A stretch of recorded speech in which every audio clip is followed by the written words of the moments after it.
Okay, so now that we have some data validation rules applied in our spreadsheet, now we can add custom alerts and messages to our data validation to help guide users to know what values that these cells can contain. For example, let's change the date in the date column. And let's say that we put in a date that doesn't fit our data validation rules. We get an error message. But this error message is not very specific, and the user might be confused why they can't put this date value in this cell. But we can add custom alerts to notify the user what these cells can contain. So let's cancel out of this and make sure that we have our cell selected. Come up to the Data tab and select Data Validation. Now in the previous video, we worked underneath the Settings tab, but we also have these other two tabs to add custom messages and alerts. So let's start with the Input Message tab. What the input message does is that once a user clicks a cell that contains a data validation rule, a little message box will pop up. And inside this message box, we can give a brief description of what these cells can contain, or provide any guidance that can help the user.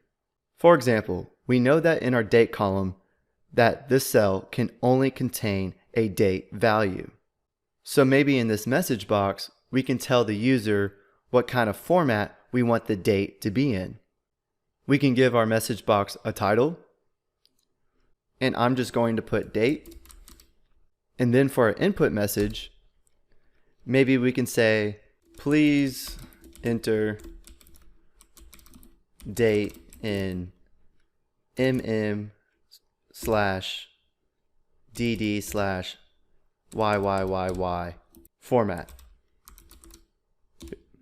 And if we click OK, and if the user selects this cell, it shows our message box. Please enter date in this format. And if we click a different cell, that message box will go away. And if we click it again, it will pop back up.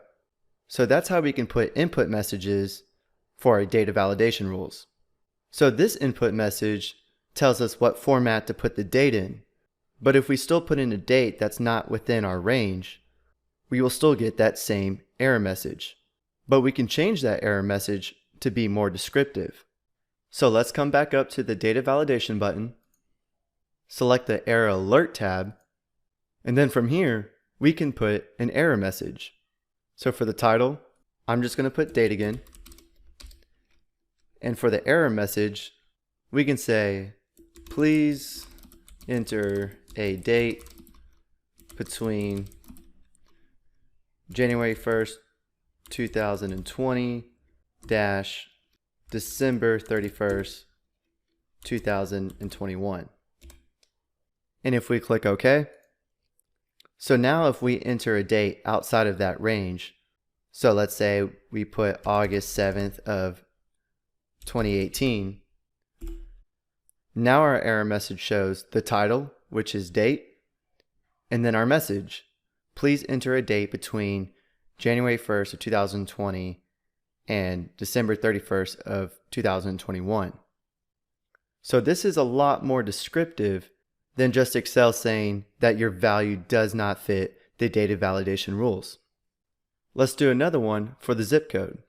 So we can cancel out of this, then click our cell in the zip code column, come up to the data validation button, and for the title, we could put zip code. And for the error message, we can say, please enter a 5-digit zip code. And if we click OK, and if we try to enter a 9-digit zip code with the dash followed by 4 other digits and click enter, Excel says, please enter a 5-digit zip code. And we can click retry and only enter the 5 digits. So pretty simple to do, but very helpful. Now instead of adding an error message, we can add a warning message. So let me show you the differences between the two. If we click the cell in our age column come back up to data validation, and currently for this error alert, our style is stop, meaning that we can only retry to get the correct value within the cell or cancel. But if we click this drop down and select warning, now the user has an option to override the data validation rule. For example, let's put a title here. I'm just going to put age, and for the error message, we can put age should be greater than or equal to 18. And if we click OK, now if we come back up to our cell and change the age to 16, now instead of the red X, we get the yellow warning sign. And it says that age should be greater than or equal to 18. And then it also asks us if we wish to continue. And if we select yes, we will override the data validation rule and put 16 in this cell. So if we click yes, now 16 is in that cell, even though our rule states that it should be greater than or equal to 18, but instead of having a stop message in place, we have a warning message. And with the warning message, the user can't continue to put any value within this cell. So that's how you add custom messages and alerts with Excel data validation. And it can really help guide users to know what these cells can or cannot contain.